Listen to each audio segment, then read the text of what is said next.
Hey, how's it going? In this test, we're going to measure the power draw and sustained performance of the NVIDIA GeForce RTX 4090 under a continuous full GPU load. To monitor the graphics card throughout the test, I'm connected to the system remotely through the terminal. I'm also using NVIDIA's nvidia-smi utility, which provides a live view of GPU utilization, temperature, clock speeds, memory usage, fan speed, and power consumption while the stress test is running. I'll use Odin Tool, a professional AI-powered tool from Bashpedia.com, to deploy and execute the shell scripts. It's free to use and makes it easy to automate shell-based workflows, allowing you to run scripts and automate repetitive tasks whenever you need. The script first prepares the environment by creating a temporary working directory.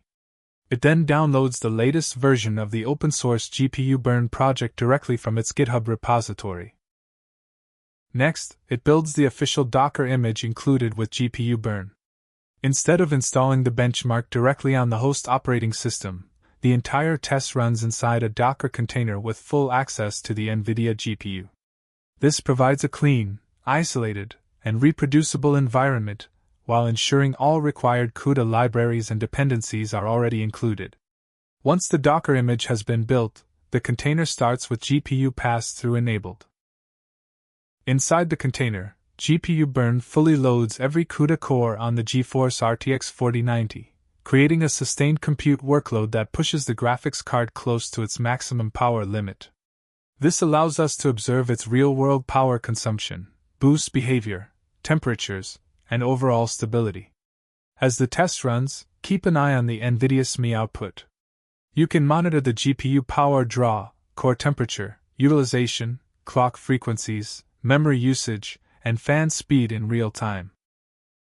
These values show whether the graphics card maintains its maximum boost clocks or begins to reduce performance because of thermal or power limits.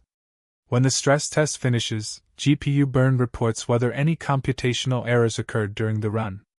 A successful test with 0 errors indicates that the GPU remains stable throughout the workload.